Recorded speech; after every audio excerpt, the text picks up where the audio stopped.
Bom dia. Agora que eu entrei ao vivo, fiquei aqui atrapalhada. Então, antes de tudo, quero agradecer a Renata Fontanive, que está aqui ajudando, ela assessora toda essa parte informática da SPCRJ e está aqui nos ajudando. E depois agradecer o convite. Eu sou Maria Inês Lamy, sou da Escola Brasileira de Psicanálise, que é afiliada à AMP, Associação Mundial de Psicanálise, e eu fui convidada pela SPCRJ, pela Anelisa Penalber, que é a presidente da SPCRJ, e no convite ela falou isso, é a quarta live, né, da série Vicissitudes dos Encontros Online, né, meu Deus, é a quarta live desses Vicissitudes dos Encontros Online, e aí surgiu esse tema das crianças, parece que foi surgindo, né? Não tinham pensado, eu acho, em falar das crianças. Mas as crianças, quando a gente esquece delas, elas retornam de algum lugar, elas não se deixam ser esquecidas. Bom, então, eu pensei, primeiro seria como pensar, eu vou falar um pouquinho do atendimento online ou alguma coisa desse tipo, mas eu escolhi esse tema, as crianças e o confinamento, né? E ver o que é confinar, né? Confinar, eu pensei o confinamento como encerramento. Aí eu fui no dicionário do Aurélio Buarque de Holanda, o Google dá só esse sentido, mas nada como os livros, né? Os nossos bons e velhos livros. O Aurélio Buarque de Holanda, ele dá várias acepções e duas que eu achei fundamentais. Uma exatamente, que é confinar, seria limitar, demarcar, circunscrever, né? E também, por outro lado, esse outro lado mais dark, né? que é o encerrar, né? Que é o aprisionar. Então, eu acho que esse nome é fundamental, né? O confinar, o confinamento, a gente fala em quarentena, mas fala também em confinamento. Não é à toa que uma das primeiras páginas que surgiu no Facebook durante a quarentena na Europa foi a tal View from My Window, né? Que tem uma versão agora brasileira, vista da minha janela, né? É uma maneira de abrir a janela, né? De ver do lado de fora, de não ficar confinada, né? Eu estava lembrando e achei aqui no Lacan, no Seminário 5, ele fala isso. Quando o ser humano chega num deserto, chega num lugar vazio, ele bota duas portas para poder o ar circular por ali, né? Então, o que acontece? Você tem que circunscrever, né, um dentro e um fora, né? E isso, como é que você vai fazer isso, né? Tem pessoas que estão dizendo, não sei se hoje é domingo, se é segunda, terça, eu trabalho, quem trabalha sabe direitinho o que é dia de semana e fim de semana, mesmo online, né? Eu me sinto direitinho indo para o trabalho, indo para o consultório, tem o que eu armei aqui, no consultório, e as horas que eu dou seminário, em suma, tem uma diferença muito grande. E essa diferença é fundamental, que é a diferença que o simbólico é isso, o simbólico é feito de oposições, dia e noite, dentro e fora. Então, como é que a gente marca isso nesse momento que a gente está vivendo? E as crianças, né? Como é que ficam as crianças e o lugar, né? Eu acho que isso é fundamental. Qual é o lugar das crianças? E aí eu fiquei pensando isso, né? Porque o lugar é um lugar físico, toca no lugar metafórico, toca no lugar simbólico, né? Uma criança que é, por exemplo, chamada para sempre para a cama dos pais, isso já diz do lugar dela na família ou no casal, né? Então, não só o lugar físico, né?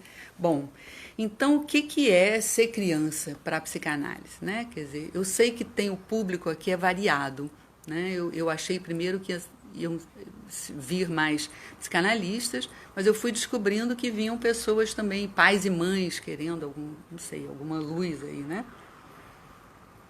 Então eu vou tentar falar de um jeito bem claro desses conceitos psicanalíticos, que talvez fiquem meio óbvios para os psicanalistas, talvez fique estranho para os não psicanalistas, então vamos lá. O que é um lugar da criança, né? A criança, quando eu digo a criança, somos todos nós, né? Como é que a gente vê ao mundo, né? Então não é ela a criança, né? Todo mundo vê ao mundo como objeto do desejo de alguém, né? O Lacan vai dizer que é a partir do ponto de falta da mãe, né? Alguma coisa falta e a pessoa quer, e aí vai querer ter um filho, né? E e vai querer que preencha, né? Vem com vários ideais, vai crescer, vai fazer isso, fazer aquilo. Freud falava de Sua Majestade o bebê, né? Quer dizer, todo o ideal que a gente, ele chama de eu ideal, que a gente abre mão na infância, a gente vai lá e coloca, né, na criança. Né? Ele vai jogar o futebol que eu não joguei, vai dançar, vai ser bailarina, a bailarina que eu não pude ser, geralmente a partir do que eu não pude. Né? Isso é fundamental, gente, isso é muito importante. Por isso que esse verbo confinar é tão bom, porque isso dá um lugar. Né? O problema é quando esse lugar fecha. Então, os dois sentidos do confinar, isso aí definiu, descobriu o verbo, descobriu que confinar diz tudo sobre o lugar de cada um no mundo. Né? Então, por outro lado, quer dizer, a criança, o Lacan, ele faz uma coisa muito interessante, né, para poder tirar o peso do pai e da mãe, das pessoas que estão ali, daquele homem, daquela mulher, principalmente hoje em dia, que as famílias, as configurações familiares se ampliaram muito, podem ser 2 homens, 2 mulheres, uma pessoa sozinha, pode ser, tem várias maneiras das famílias se configurarem. O Lacan vai chegando cada vez mais tentando dizer quais são as funções. Né? Então ele chama, mãe e pai, ele chama de desejo da mãe e nome do pai. Né? E aí ele usa então essa é a questão, quer dizer, que ninguém vai escapar. Isso tudo, gente, no melhor dos casos. Né? O melhor dos mundos é isso, é complexo, somos assim. E aí o Lacan tem uma imagem muito forte, eloquente sobre a mãe e que fala muito do lugar. Né? Ele fala assim, eu vou ler porque é muito bom. Um grande crocodilo em cuja boca vocês estão. A mãe é isso. Não se sabe o que lhe pode dar na telha, de estalo, fechar sua bocarra. O desejo da mãe é isso. Né? Então, essa descrição é perfeita. Né? Você tem que ter, a criança tem que ter um lugar nessa boca. Né? Ela não pode ficar de fora, mas não pode ser devorada. Né? Então, como é que os dois confinaram aí? E como é que faz para não ser devorado? Aí o Lacan continua. Há algo de tranquilizador. Um rolo de pedra que lá está em potência, no nível da bocarra do crocodilo. E isso retém, isso emperra. É o rolo que os põe a salvo, se de repente aquilo, a boca, se fecha. Né? E a gente vê isso, a gente vê como as crianças pequenas adoram brincar adoram esses personagens, né? Crocodilo, tubarão, esses personagens devoradores, Tiranossauro Rex, né? Às vezes eles são Tiranossauro Rex, às vezes é o outro, todos os bonecos. Em suma, também é uma outra questão que não vai dar tempo de entrar aqui, essa importância do brincar. O que é brincar? Por que a criança brinca? Eu, depois de pensar muito e tal, e atender, e trabalhar, e observar crianças, eu demorei para escrever um trabalho, finalmente consegui escrever sobre por que a criança brinca. Em suma, a brincadeira é uma coisa muito séria. Bom, e anos atrás saiu, eu até recortei, guardei para as minhas aulas, porque saiu uma foto de eles conseguiram pescar, parecia um tubarão pequeno, um filhote de tubarão, não sei se Recreio dos Bandeirantes, o que for, eles pescaram e abriram, para mostrar os dentões do tubarão, eles abriram a boca assim e botaram um pau segurando a boca aberta. Falei, gente, é isso que o Lacan falou. Né? Esse pau é o que ele vai chamar de função paterna. Né? Quer dizer, o pai é exatamente aquele que diz, olha, esse neném é seu. O Lacan diz assim, que o pai, que é o pai do segundo tempo do Édipo, que diz para o filho, filho, como ele diz, é o pai bíblico, filho, não dormirás com a sua mãe. E diz para ela também, mulher, não reintegrarás o teu produto. Então essa é a questão, quer dizer, a criança não é objeto da mãe. Né? Tem que ser objeto investido, mas não pode ser o objeto que vai preencher a falta da mãe. Né? Então, mãe, gente, mãe é um termo para quem faz essa primeira função, não importa quem é. Às vezes é a tia, a avó, é um homem, não importa. Então, o pai não é só aquele homem que joga futebol com o menino, que tem que educar, que também tem que ensinar a lição. Isso, às vezes, é o que a mãe quer que ele seja. Né? Mas pai é aquele que vai barrar, antes de tudo, a mãe. Né? Não deixar que ela engolfe a criança. Né? E por isso tem tantas discordâncias, tantas questões, mas é bom que sejam diferentes, que o pai e a mãe sejam diferentes um do outro. Né? Isso aparece bastante. Né? Bom, então é isso. Há um confinamento necessário, né, nesse desejo da mãe. Né? O Lacan, outro termo que ele inventa é o do grande outro, né, para ele dizer o que é isso de fora. ao qual a criança é a resposta, o sujeito é uma resposta a isso que vem de fora. O que é isso de fora? Ele bota um outro com maiúscula para dizer é o outro, que aí tira qualquer conotação de, principalmente isso, não são aquelas pessoas, e tira qualquer culpabilização dos pais também, né? Eles estão ali em nome de alguma coisa que eles mesmos não sabem, né? Que em última instância tem série de expectativas, ideais e desejos que cada um tem em relação aos filhos, mas tem um ponto ali que o próprio pai e a própria mãe não sabem, onde é que essa criança entra, né? Então isso é super importante porque descola um pouco aquelas figuras das funções e tem algo entre a criança e os pais, né? Tem algo entre que é o inconsciente. Então, e a criança vai entrar no mundo através do outro, né? Como é que a gente vê? Como é que a criança fala? A criança vai pegando, vai pegando. Daqui a pouco, o que ela fala? Ela fala com a linguagem do outro. Ela fala o neném, o fulaninho, a fulaninha, Mariazinha, Pedrinho, quer. Fala na terceira pessoa, né? Demora, quer dizer, super interessante quando a criança assume, é um momento muito importante quando a criança assume o eu, né? Quando ela fala eu quero, é um acontecimento na família, porque ela se apropria desse lugar dela, né? Sem se dar conta, porque todo mundo está alienado nesse outro, todo mundo vai dizer primeiro assim, né? Bom, então, e você vê, tem uma coisa muito interessante que eu acho que as crianças pequenas, quando entram, né? Entram na creche, né? E quanto mais é aquele neném, aquela criança que é os quindins de aiá da família inteira, é muito comum. Vai para a creche, chega em casa, o que aconteceu? Ah, não sei, não lembro, não conta nada, né? Os pais ficam enlouquecidos e a criança não conta nada. O que é isso? É uma maneira dela preservar um mundo fora do domínio materno, né? É uma maneira... o Lacan diz que de início, então, a criança muito pequena, ela acha que o outro adivinha, que o que ele diz é isso, o primeiro representante do grande outro é a mãe, né? Quem fizer esse papel, é o outro materno, como ele fala. Então, primeiro a criança acha que a mãe adivinha o que se passa na cabeça dela. Então, não é à toa que ela chega na escola e da escola não conta nada. Então, tem um espaço aí separado, né? E aí? E na quarentena? Né? Tá todo mundo dentro de casa, né? Como é que fica isso aí, com todo mundo dentro de casa, né? Quer dizer, a criança, os espaços que a criança conquistou, né? A escola, com os amigos, os professores, que ele pode contar umas coisas para os pais, não contar outras, né? A praça, as atividades todas, o futebol, as coisas todas que as crianças fazem, capoeira, balé.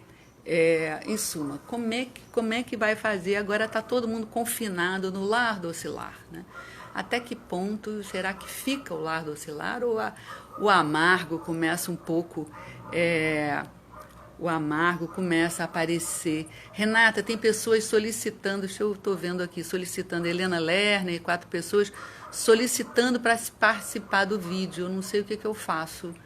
Você pode me ajudar? Não sei. Bom, que eu não sei como fazer isso. Será que eu sei? Eu não vou mexer não, gente, senão eu tenho medo de eu conseguir chegar aqui, tenho medo de fazer bobagem. O que eu posso dizer para as pessoas seguirem, quem está aí com o WhatsApp, para as pessoas seguirem.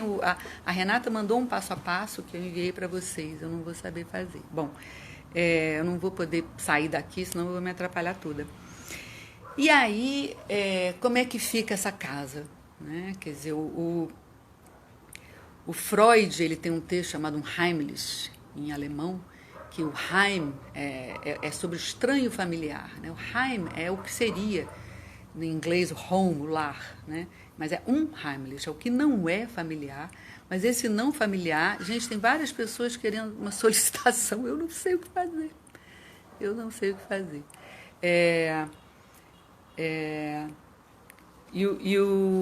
Bom, voltando a um Heimlich, eu estou aqui diante desse um Heimlich aqui, eu em casa, perdida aqui, o que eu faço? Bom, vamos lá. Então, ele vai dizer isso, que ele fala assim, a coisa nova é muito estranha, né?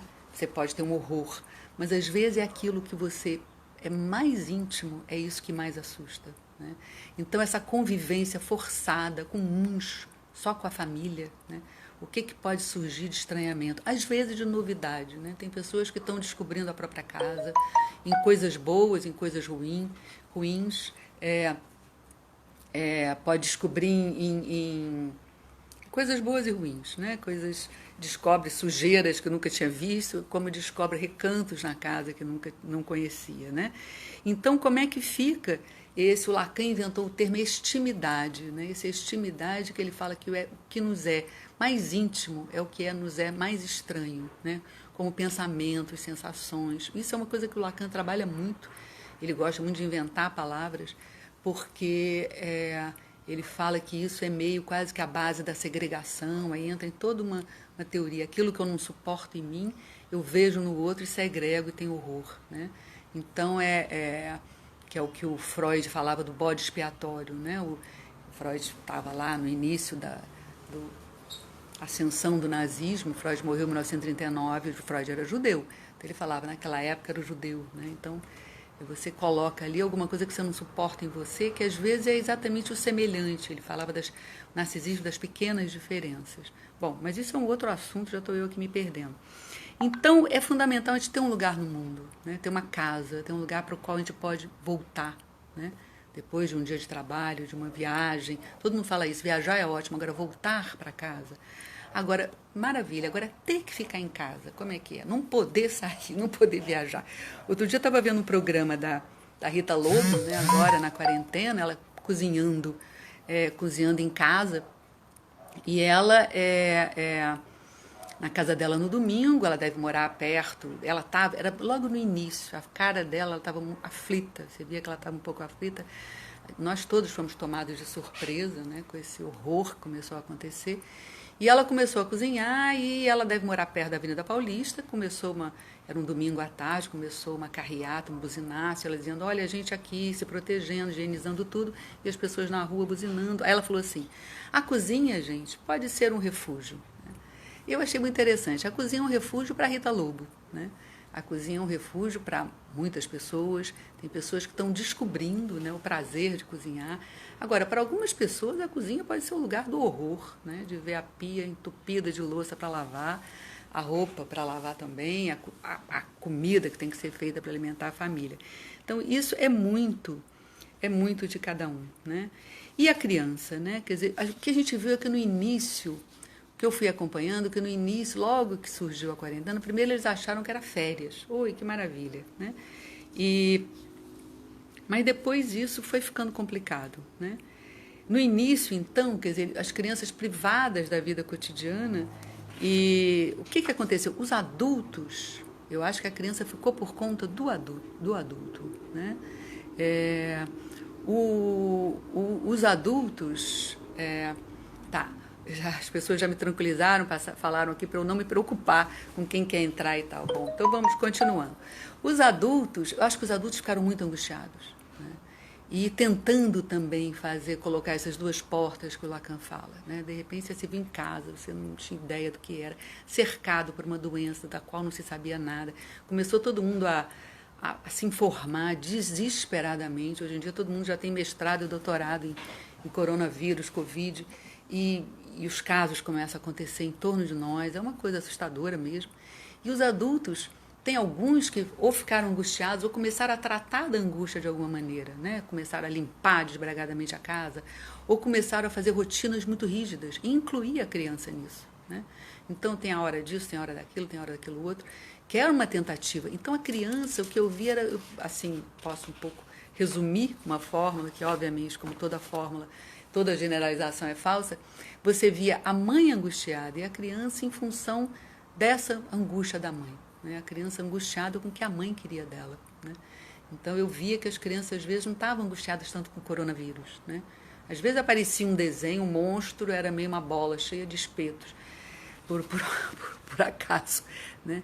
E então os filhos de pais separados, né, que de início ficavam, gente, e agora? Vai ficar só com um? Não vai ver o outro? É insuportável, né? Bom, aos poucos as crianças das escolas particulares voltaram a ter aula online, e isso foi, né, colocou uma rotina e uma maneira de sair de casa, né, de ter o horário da escola e ter o horário de voltar para casa, né? Mas aí o que fazer com o corpo? Né? Com o corpo, com a pulsão. As crianças são muito corporais, todo mundo, e as crianças mais ainda. Né? O Freud fala que tem 3 ofícios impossíveis, né? Educar, psicanalizar e fazer política, e governar. Né? Eu vou pegar aqui só o educar, né? Porque lida com questões impossíveis. Né? Quer dizer, como é que você... A pulsão é indomável. Né? Você não consegue domar inteiramente uma criança ou as pulsões. Né? Então,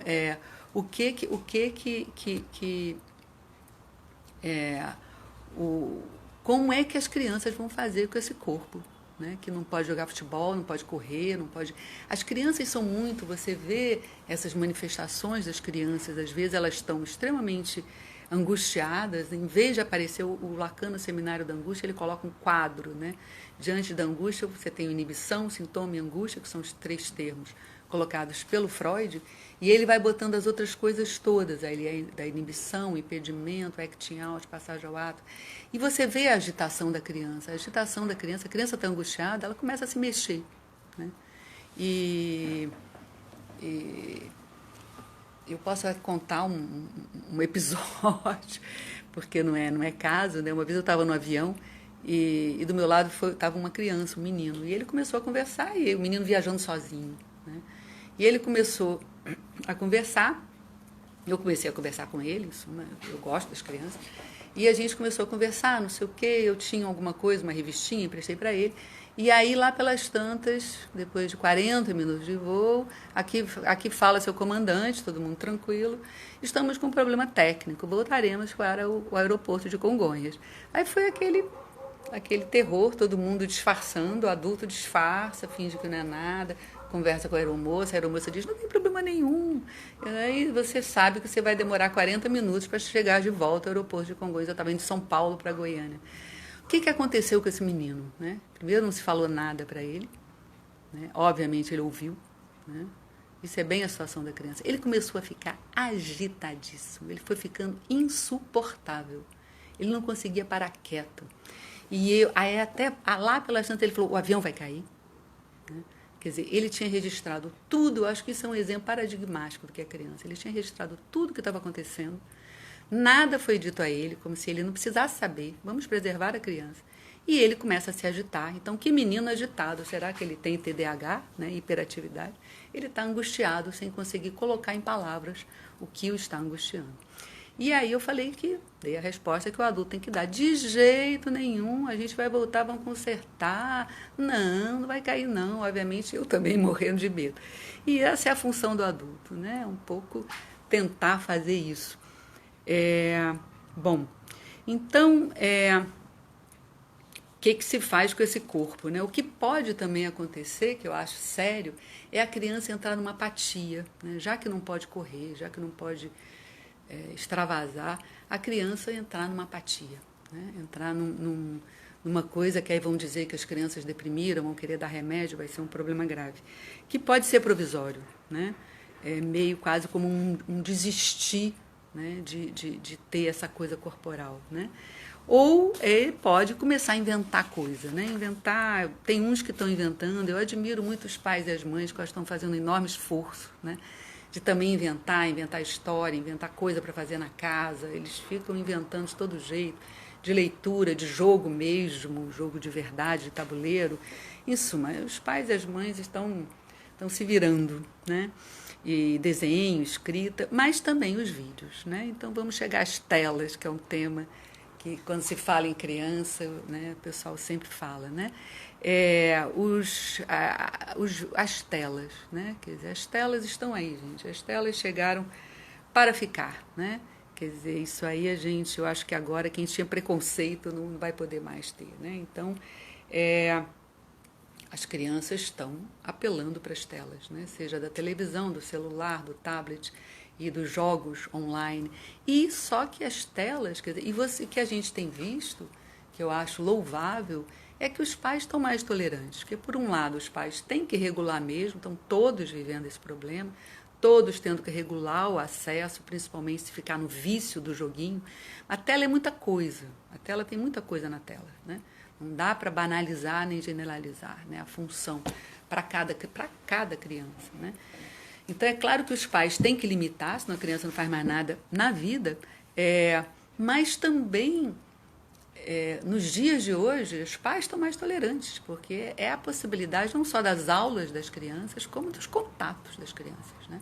É a janela, é uma janela para sair de casa, né? E que os próprios pais estão se utilizando, né? Os pais estão se utilizando para trabalhar, para encontrar os amigos, né? Tem gente que está fazendo de um tudo. Vamos jantar juntos, todos se unem para jantar, cada um na sua casa. Um brinde. Em suma, então, é uma maneira de furar a parede, né? Um furo na parede são as telas, né? Então, as telas estão aí, né? Chegaram para ficar, né? E como é que fica o lugar da análise no confinamento, né?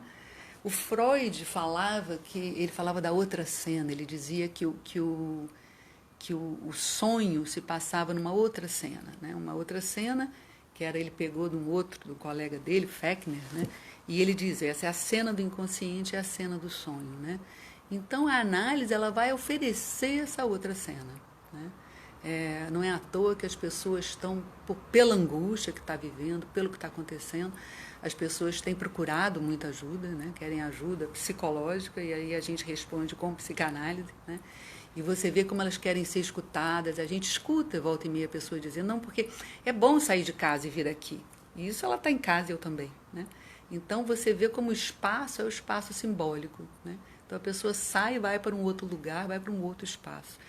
E outro dia eu estava falando isso e uma colega lá da EBP falou, é um furo no confinamento, né? A análise como um furo no confinamento. E porque o trauma do coronavírus está aí para todo mundo, foi um susto para todo mundo, né? Só que a gente sabe que entre o trauma e a resposta, o ser humano faz o quê? Constrói a fantasia, né?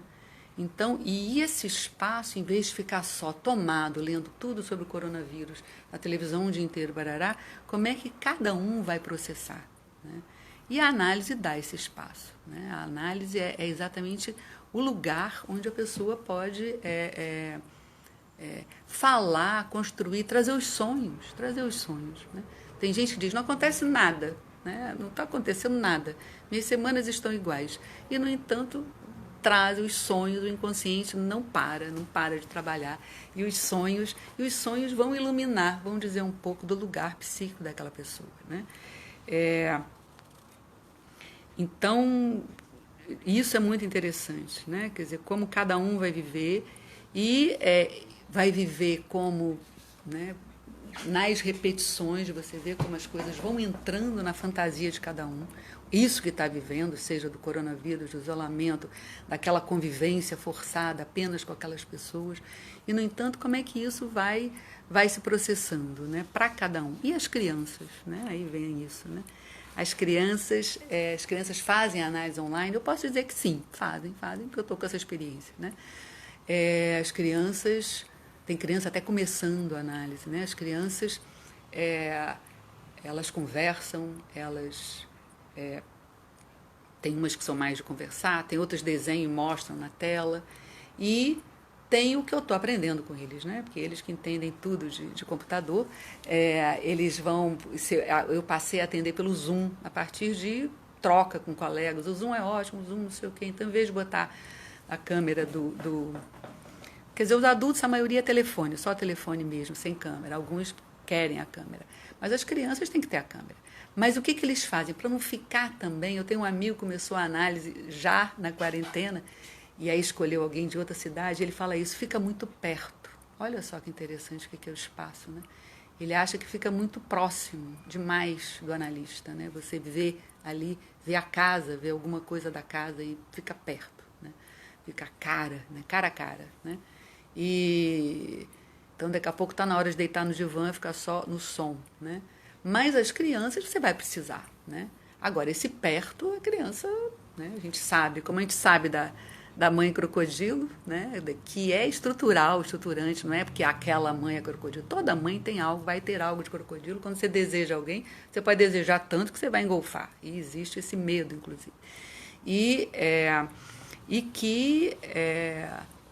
Com a criança, como ela está mais próxima desse lugar de objeto do outro, né? Que todos somos, na fantasia todos somos, Lacan, no Seminário da Angústia, diz: o sujeito, no fundo, é um objeto.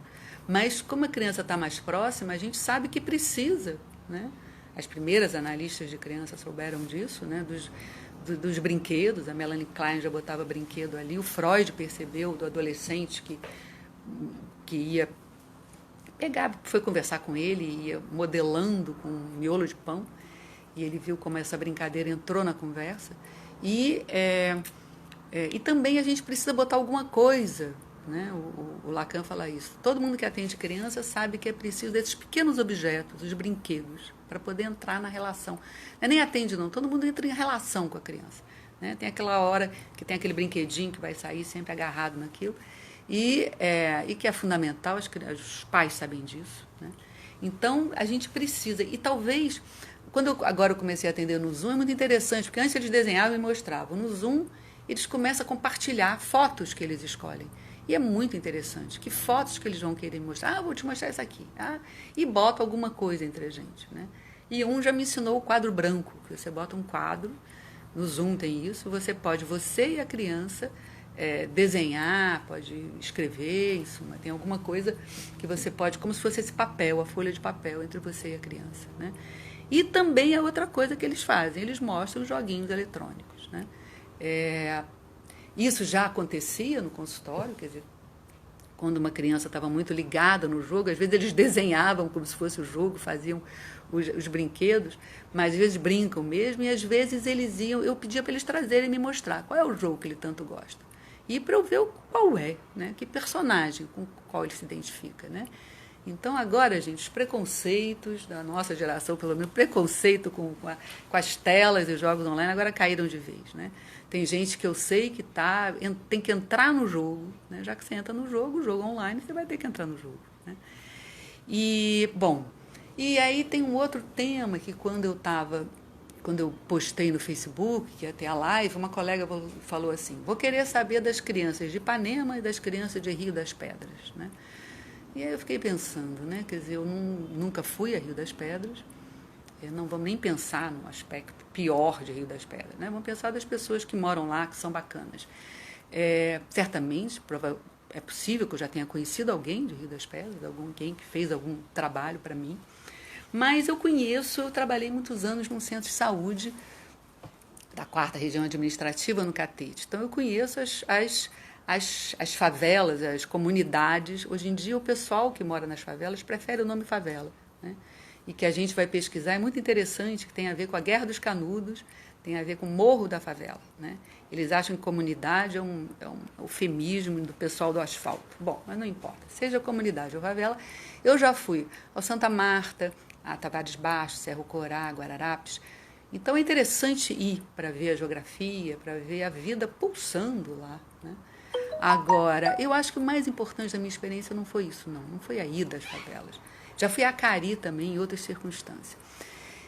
O mais interessante, mais importante, foi a escuta dessas pessoas, a escuta como psicanalista, né? Eu acho que isso foi o fundamental, né? E esse país que é tão e de adultos, crianças, pais, mães, histórias admiráveis, que realmente eu ficava muito admirava muitos deles. E nesse país que é tão pouco democrático, né? Uma desigualdade social horrorosa, né? Ainda uma herança da escravidão de uma forma tétrica, né? Que a gente vê todo dia pululando exemplos disso. No entanto, tem uma coisa que é democrática, que é para todos, que é o inconsciente. O inconsciente, gente, é para todos. E isso é fundamental, né? Quer dizer, são sujeitos que chegam com a divisão, com as questões às vezes super semelhantes, né?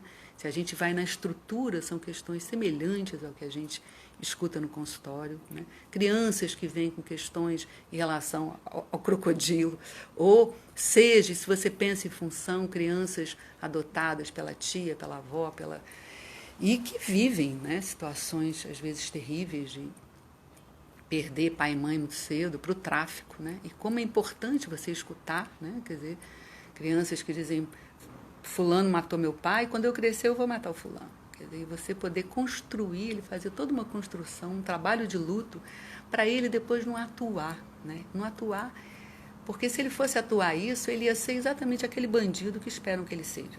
Né? Então, para ele poder encontrar, então eu acho que é um trabalho como psicanalista, mas é um trabalho que tem algo de político, de revolucionário, de você dar um lugar, escutar, dar um lugar para essas pessoas, né? Escutar e elas poderem escolher ter um lugar no mundo, que aí elas vão escolher o que fazer na vida, né? E hoje em dia tem muitos movimentos na favela, nas próprias favelas acontecendo, né?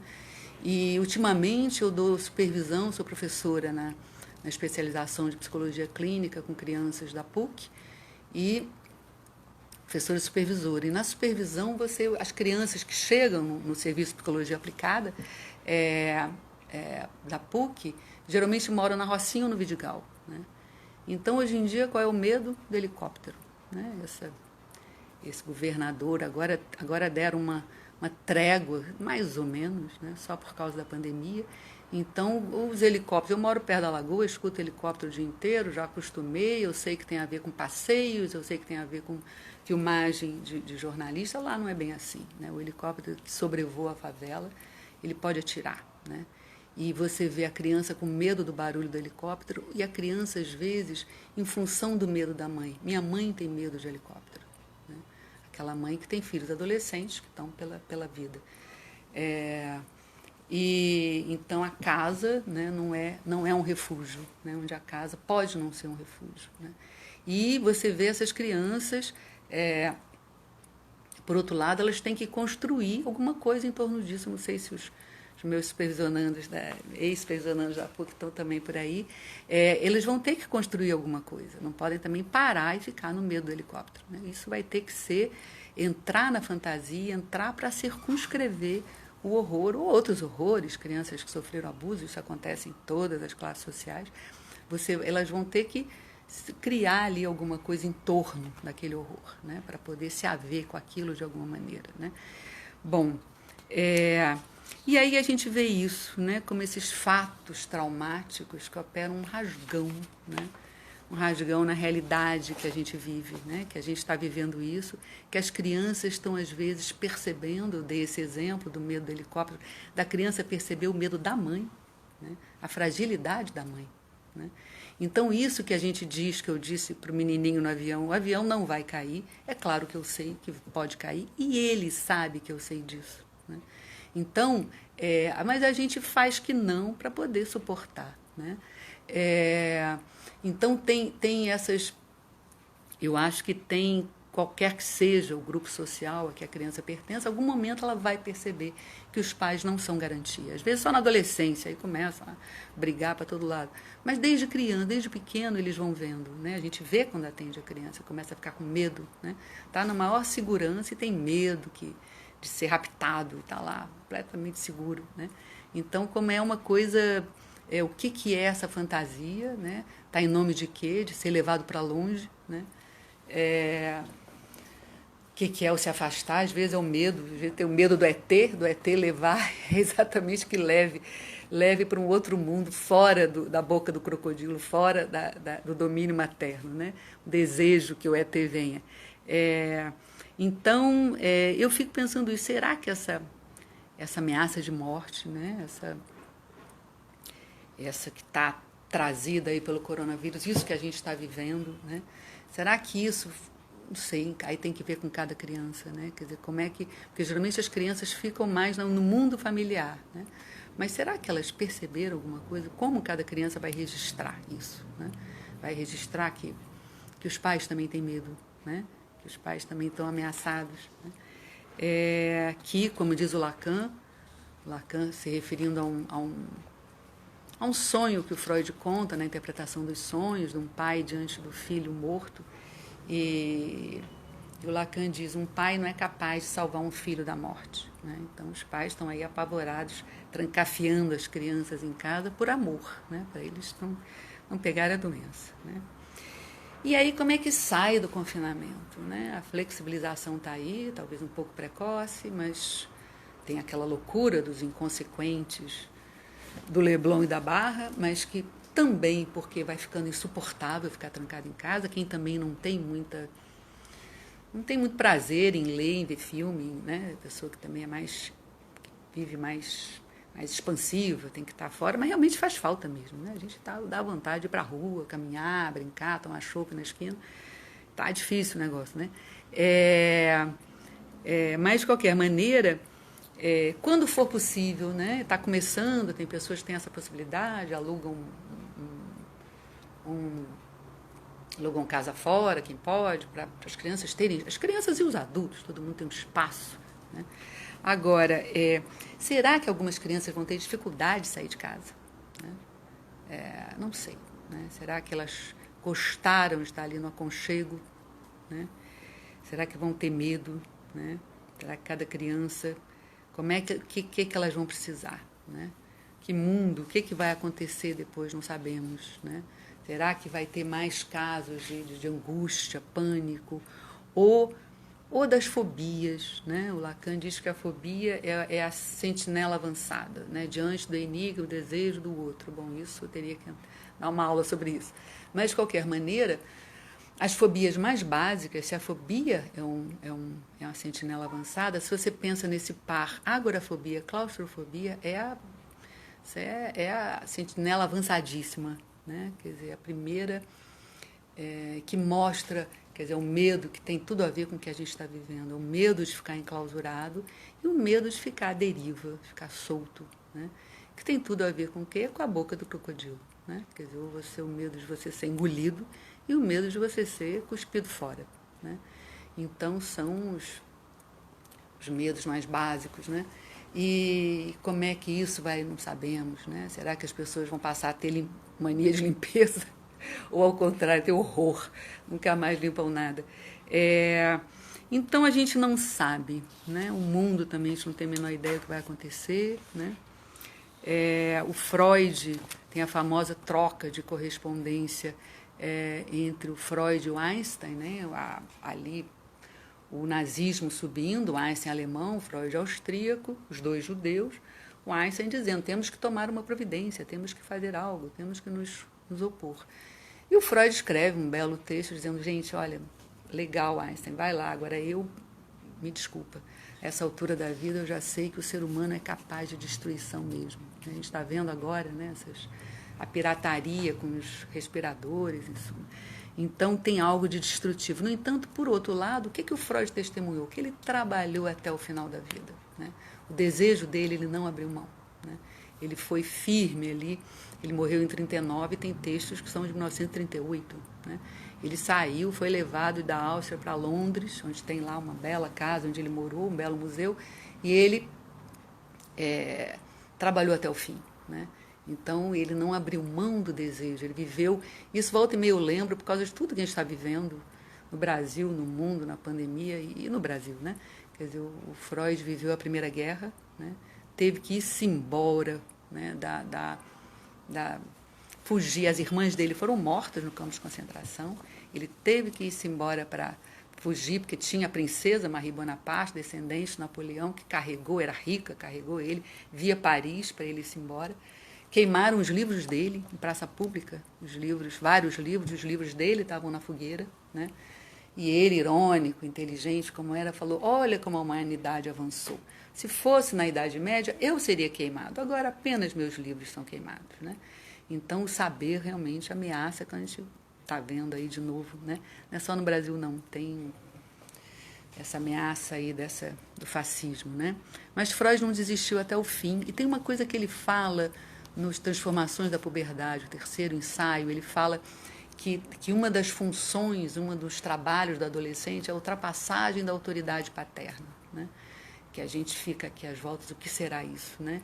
E é uma maneira, ele diz, é isso que garante a mudança das gerações, né? Então a gente estranha as telas, mas as telas estão aí, né? Era o rock and roll, agora é o funk, sei lá o que vem mais, é o negócio lá coreano. Em suma, tem sempre uma novidade. As novas gerações sempre vão trazer uma novidade, né? Então, o que será que elas vão trazer? Vamos contar com isso, né? Quer dizer, vamos ver então o que essas crianças de hoje vão nos trazer quando se tornarem jovens, adolescentes e depois adultos, tá? Então é isso, gente. Perguntas, por favor. Está meio terminando, Renata. Eu não sei se é 50 ou 60 minutos. Já tem 47. Se alguém quiser fazer algum comentário, alguma pergunta, façam agora, por favor, porque agora eu estou podendo parar para ler, que não dava muito para eu ler o que vocês estavam dizendo, eu via meio mais ou menos. Se alguém quiser fazer algum comentário, alguma pergunta. Obrigada. Tá. Tá ótimo. A Cláudia Cadaval está dizendo que é uma fala democrática, como deve ser a escuta da psicanálise. Mariana Lauria, importante a conversa com os filhos, deixar que eles se coloquem através da palavra, que façam escolhas possíveis. A Carla está me avisando que é entre 50 e 60 minutos, então temos um tempinho. Quem quiser falar alguma coisa mais, pode falar. As pessoas gostaram, que bom. Mas queria... é fundamental, porque é muito estranho falar assim. É bom ver que as pessoas estão comentando, né? Que a gente está acostumado a falar e olhar as pessoas, né? Então, senão a gente está falando para o espelho, é esquisitíssimo. Mas quem pode falar, tá. Obrigada, as pessoas gostaram, que bom, mas queria que, se quiserem falar alguma coisa, porque eu vou falando às vezes de uma maneira muito clara, mas... Aí eu vou contar então uma historinha do meu afilhado, para a gente ver como as crianças... E esse é o quê? Um afilhado que agora tem 13 anos, é um rapazote. Eu falei para ele, ele falou que eu poderia contar. Então eu vou contar essa historinha. Quando ele era bem pequeno, ele um dia teve aniversário da minha irmã, que é a avó dele, e tinha balões, não sei o quê. Aí ele quis, eu amarrei os balões nos braços dele, ele foi andando com os balões. E aí eu falei, nossa, é um menino que voa. Comecei a andar, vai voar. E falei, tem um filme, o Up, a casa voa, né? A casa voa. Aí ele foi andando e daqui a pouco ele voltou e falou assim, Dinda, mas na vida real, no planeta Terra, porque ele é um menininho bem informado, no planeta Terra, a casa voa? Aí, olha, tem uma pergunta boa aqui, mas deixa eu terminar essa história e vou para a pergunta. A casa voa? Eu falei, não, a casa não voa, não voa de jeito nenhum. Tem uma lei, eu apelei para a lei da gravidade, tem uma lei que não deixa a casa voar. Mas olha como a criança percebe que, por mais que a gente tente passar, né, uma segurança, tem furos nessa segurança, né? A criança percebe que a casa pode voar. Numa enchente, uma casa pode ir embora, né? Alguém falou que uma criança teria, bem interessante, uma criança teria dito, o mundo acabou, né? Agora eu não peguei o nome da pessoa. Muito interessante isso, o mundo, o mundo acabou. Isso olha que pergunta forte, né? Olha como as crianças vão no ponto, né? Porque tem um mundo que está acabando, a gente não tem ideia do que vai acontecer, né? Qual a importância do analista conhecer a linguagem visual das crianças e jovens nesse tempo para a psicanálise se realizar? Exatamente. E o que você acha que a pandemia... Tá. É isso que eu estava falando, né? A gente tem... o mundo online já estava aí, né? Já estava entrando no consultório. Já teve criança que eu pedi para trazer, para me mostrar que jogo era aquele que ele tinha tanto medo, que personagem que ele falava tanto, para ele me explicar um pouco. Tem jogos que eu não entendo nada, eles trazem os pokémons e trazem as evoluções dos pokémons, e aí é muito interessante que volta e meia tem as questões, quem é um menino, quem é a menina, né? Então, é isso aí, quer dizer, esse preconceito com as telas, com online, esse aí a gente vai ter que já era, né? A gente vai ter realmente que estamos convivendo com isso, as crianças estão trazendo, né? Alguém, Eduardo, disse que o filho todo dia pergunta se o vírus acabou. Pois é. Tatiana Gren, como dar lugar para a falta dentro de casa em épocas de pandemia, uma vez que há tanta proximidade entre os corpos, tá? Efeitos para as crianças e nos casais. Aí é só escutando cada um, né? Só como cada um está se virando, né? Para fechar as portas, né? Para separar os mundos, né? Que é isso que o Lacan fala. Você chega num lugar que é todo igual, você tem que botar duas portas. E acaba que a gente se vira, né? O ser humano acaba encontrando maneiras de fazer diferenças, construir diferenças nisso que parece tão igual. Cíntia tem uma pergunta. Em tempos Alguém falou do Sonic, existe. Em tempos de pandemia, os bebês têm sido ainda mais filmados. Me pergunto pelos efeitos desse outro que vê o tempo todo. Tá. Tá, isso André Mello, que perguntou, a criança perguntou se o mundo estava acabando. Isso é uma questão que a gente tem visto e trabalhado, também pensado, né? Quer dizer, o quanto que esse olhar está tão pregnante, né? Quer dizer, esse olhar que parece que tudo vê, só que não vê tudo, né? As crianças que fica também na imagem, né? Hoje em dia contratam fotógrafos para fotografar o bebezinho de 1 dia, 2 dias, 3 dias. Eu acho muito estranho, sei lá, pode ser preconceito de gente mais velha. O mundo mudou muito, né? Assim, isso a gente vai aprendendo como psicanalista, né? Uma coisa que surgiu é a tatuagem. A tatuagem, estranho quando começou, agora, né? É raro o jovem que não tem uma tatuagem, né? Virou regra. Então, essa questão aí das fotos, quer dizer, o que a criança vai ter que fazer para se esconder, né, desse olhar que pode ter uma câmera na creche, né, aquela creche onde a criança chega em casa e não quer contar para a mãe. Às vezes a creche tem uma câmera e mostra, e os pais em casa acompanham o que acontece na creche, né? Então é bom, é seguro, mas o que a criança vai ter que fazer para preservar? Aí vai parecer mesmo que a mãe sabe tudo sobre ela, né? Vai ter para preservar um espaço do segredo, né? O que vai ter que se virar, às vezes fazendo sintoma, né? Para preservar o espaço do segredo, né? Então, e isso vai aparecendo assim, isso sempre foi uma preocupação. Eu lembro, posso falar porque tem milênios, um caso que era um jogo com uma criança que tinha que adivinhar o que o outro estava pensando, e não havia jeito de eu adivinhar de jeito algum.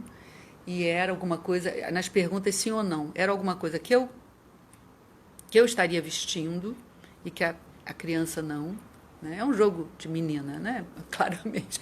E aí, no final, e não houve jeito, eu sabia. Era um arco de cabelo. Eu ia no óculos, eu não usava óculos, o brinco, eu não sabia o quê. Aí era um arco de cabelo que eu usava na época, alguma coisa que a criança podia ver e eu não podia ver, né? Era o meu ponto cego, né? Então, como é que a criança vai localizar o ponto cego da mãe? O que a mãe não pode ver, né?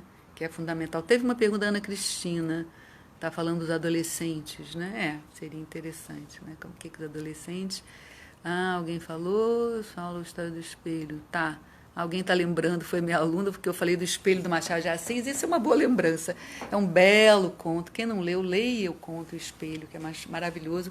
Que nesse tempo, tem alguns textos que me vêm muito à cabeça nesses tempos de quarentena, né?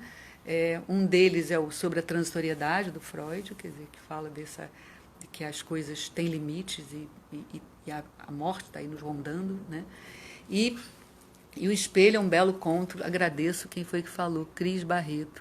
O espelho é o famoso alferes que vai para... A família está louvando, ele vai para a casa da tia, daqui a pouco ele fica sozinho, a tia tem que cuidar de uma filha. Aí isso é um homem contando essa história e fala, fica ali com os escravos, né? Aí fala, aí vocês não imaginam o que aconteceu. Aí falou, os escravos te atacaram? Não, muito pior, eles fugiram. Então ele sumiu do olhar de todos. E ele ficou dias sem comer. O Machado de Assis é genial, ele vai descrevendo aquela pessoa que não come, que vai morrendo como sujeito, né? E que tenta escrever, ele diz, só tinha a tinta negrejava o papel, quer dizer, não tinha o simbólico, não tinha as palavras, era só tinta e papel. Até que ele descobre um espelho, que era um espelho com uma moldura de ouro que tinham colocado no quadro dele. E ele olha, primeiro ele nem se reconhece, depois ele vê aquela figura estranha, aí o que ele faz? Ele bota a farda. Todo dia, um pouquinho, ele veste a farda de alferes e senta no espelho um pouquinho. E aí ele consegue passar mais não sei quantos dias sozinho, porque ele se reconecta com esse lugar identificatório dele, que eu acho que é isso que acontece hoje em dia, né? Como é que você vai? Você é aquela pessoa que sai, que faz isso, faz aquilo outro. Como é que você vai fazer isso, né? Então, como é que você não se perder, né? O que é o espelho de cada um? Eu gosto do momento que eu vou atender, que eu vou me arrumar, mudo a roupa da cabeça aos pés, né? E me arrumo toda, né, para sair e ir para o consultório e voltar. Então, todo mundo é um pouquinho como Alferes do Machado de Assis. A gente tem que ter essas referências, não naquele nível, mas a gente precisa, né? E é, o que tá, a Tatiana tem um desgruda da mãe, tá, falaram de uma criança, em suma. Pois é, o que essa... Será que vamos sair bem quando for a hora de voltar para a rua? O que vai acontecer? Com as crianças, principalmente, né? Ou elas se acostumaram a ficar grudadinha na mãe, não quer mais, em suma. Agora é um esforço que você vê que os pais estão fazendo, né, para preservar o mundo, né, ao lado desse mundo aí que acabou, né, gente? Então é isso, Renata está me avisando, o tempo vai acabar. Tchau, muito obrigada. Até a próxima. Obrigada a vocês pela assistência, pelos comentários. Tá? Então, vamos aguardar, porque eu acho que está acabando aqui o tempo. Alguém está falando. Kátia Geluda falou que tem crianças que estão sentindo a vontade para se expor online, né? Tá. Então é isso, gente. Muito obrigada. Estou aqui aguardando. Não vou ser cortada no meio da frase. Então é isso. Até a próxima. Muito obrigada. Um abraço. Obrigada pelos comentários.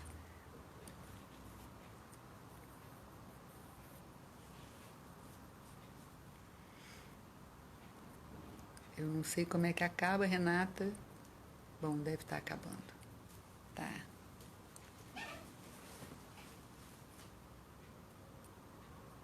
Acho que falta aqui um pouquinho.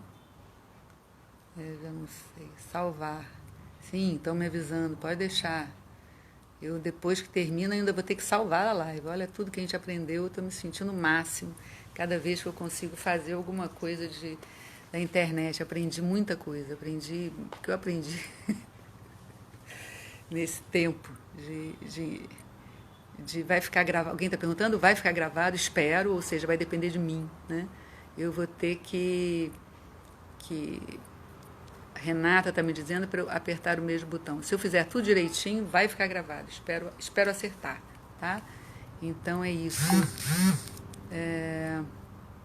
O tempo já deve estar acabando, né?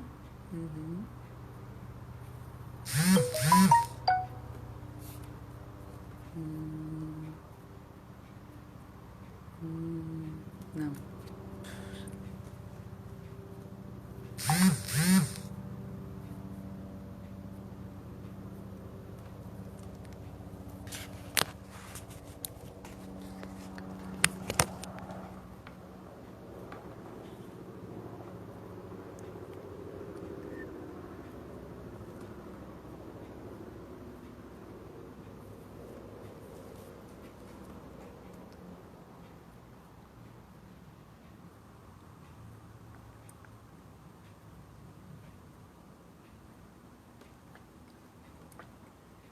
Eu acho que começou à tarde.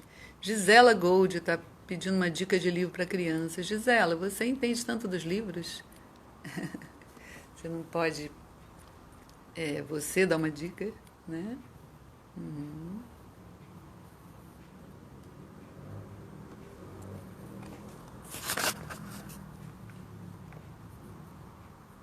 Deixa eu ver se aparece aqui.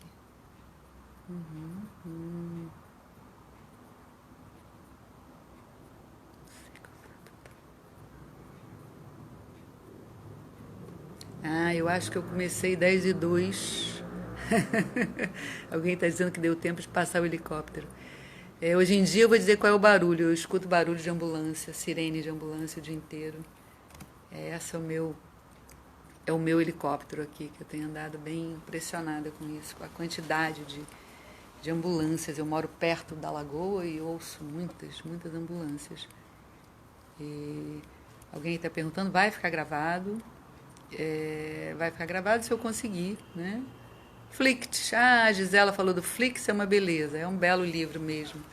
Eu não sei apertar, a Renata está dizendo para eu apertar o botão para Flix, gente, é um belo livro do Ziraldo, é tão bonito. Nada no mundo é Flix, tem pelo menos quer ser, né? Muito lindo.